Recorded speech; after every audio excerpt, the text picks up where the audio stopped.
I hear a voice come from distinctly my right hemisphere, where the mapacho is. And it says, "Good for you, son." And I kind of chuckled, and the voice is super clear. And I kind of chuckled, and I was like, "Who is that, God?" And then I hear this answer. "Well, if you prefer to call me that." And I go, "What the fuck?" Like, oh my God, what is going on here? I was totally blown away by that. Now, and my just to be clear, my understanding of God is not anything to do with the biblical reference, anything to do with anything that anybody has actually put out about that word. To me, it just signifies that collective consciousness, that spirit of creation, the force that the only thing that God has done is said yes to life itself and to creation. But it tends to, in this shamanic sense, have a traditional masculine archetype, whereas creation has a feminine archetype, Mother Earth, and these type of things. So I'm not talking about any biblical thing or anything like that. But so basically I'm saying, who is that? Spirit? And so Spirit responds like, "Yeah, if you want to call me that." And so I'm totally blown away. And I'm like, here I am talking to the spirit of life itself. And I don't have anything to say right off the bat. I mean, I'm just totally blown away. So the first thing I say is, how do you have time to chat with me? And the spirit just kind of smiles and says, "I got infinite time." And I was like, "Oh yeah, I guess you do have infinite time." That question didn't make any sense. And so I start floundering for all of these questions as I'm like churning in my head, because I'm afraid that voice will go away and I won't have anything to ask it. And it very patiently, it just wades through these questions, basically kind of chuckles and says, you know the answer to that. You know the answer to that. So I finally get at a question that's meaningful. And the first question that's meaningful is, why aren't I as happy as I could be? And Source answers, well, you don't have enough faith. And I let that sit in, and pretty typical, right? Source or spirit talking about faith. And what I understood, though, is what was meant by that is that in all of these worries and all of these situations that present themselves that occupy your time, you're generally worried about some future event, worried about a perception that someone might have, or it's these fears and worries and attachments. But if you look back from a bird's eye view back at your life, you always learn something from these things and you always overcome them. But despite the fact that you're batting 1,000 in overcoming these trials and hardships, even if they take something from you, presumably that you think is valuable, you still, learn these lessons and overcome. Despite virtually batting 1,000 in our lives, we're still incessantly worried about these future events coming. And that detracts from our current happiness because we're always worried about some other event. So I kind of let that sink in. And so I asked God, or Source, or Spirit. I asked Spirit, I said, well, what is the nature of faith? And Spirit replied, faith is belief without knowledge.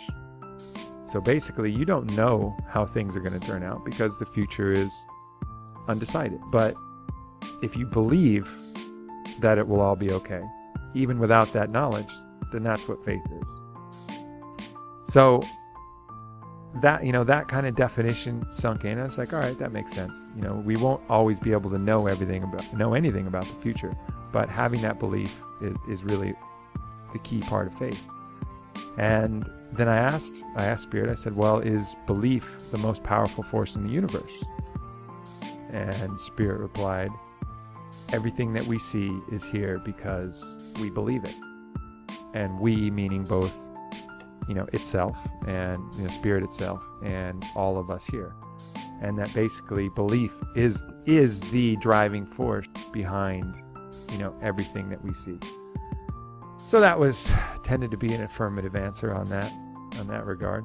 And then my next question was, I asked, is there evil?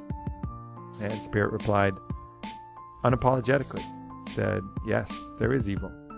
It is the consequence of free will. And so in allowing free will for beings, as I said before, insects may not have free will. They operate by their own code, and you couldn't say that anything an insect does is evil. It's just operating by its blueprints. It doesn't have a choice. But once you give choice to a being like a human, that's what gives room for evil, because you cannot choose freely without being able to choose the dark side. So evil is the consequence of free will. But ultimately, free will is what makes this whole game interesting. Without free will, we're just marbles on a track going through, and how dull is that? So it's the unavoidable consequence of free will. So anybody who laments that there's evil in the world, it has to be there. It has to be there if there's choice. If humans can make a choice between one thing or another, a true, genuine choice, then the full spectrum has to be available, and some of the negative side will become manifest.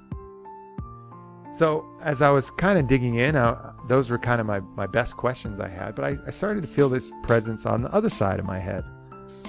And so I said, Spirit, I feel like that I got another visitor here. Would you mind? And Spirit answered, sure, go talk to your mother. And so I switched the mapacho over to my left ear, and I was talking to the voice of creation, or Mother Earth, or, probably has a lot of names as well. And it was a really beautiful conversation that kind of opened up. And I ended up talking to that presence about a lot of my personal life. I talked about relationships, I talked about girls, I talked about marriage, I talked about kids, I talked about all of these things that you would talk to, your own mother about, if your mother was the wisest collective mother of all that knew all the fucking answers to everything. And had this amazing conversation while I could still, on the other side of my head, feel that kind of paternal presence of Spirit. It's funny thinking about it now, and a lot of what I talked to her about, I wouldn't share. It was pretty personal, but just a beautiful opportunity to talk to these presences. And I've said it a bunch of times before, whether this is accessing parts inside myself or external parts, it doesn't really matter to me. I'm not trying to tell anybody, yeah, I talked to God. Whoa, yeah, I'm something special about it. No, it doesn't mean that to me. But it was the highest intelligence form of spirit and the highest intelligence part of creation. And it felt like a paternal force, and it felt like a maternal force. And the wisdom that I got from both of those is really what matters. And, I don't have any issues with whether that was in my own head or whether that was external. It doesn't really matter to me, because I believe those forces are both within and without anyways. So that distinction doesn't really matter. And, you can argue whichever way and I won't be offended to the slightest. If you say, oh, it's just the drugs causing that in your head. Great, that's fine. I still got the wisdom. I still got the understanding that I'm looking for. And that's really what matters. So after this conversation, I kind of bring it together, and I smoke the mapacho. And that was kind of like the harmonizing of both of those elements. And, I brought it together. And then I had visitations from, some other spirits that started to come, because this was still pretty early on in the session, and ayahuasca lasts about 6 hours. So I started getting visitations from other beings.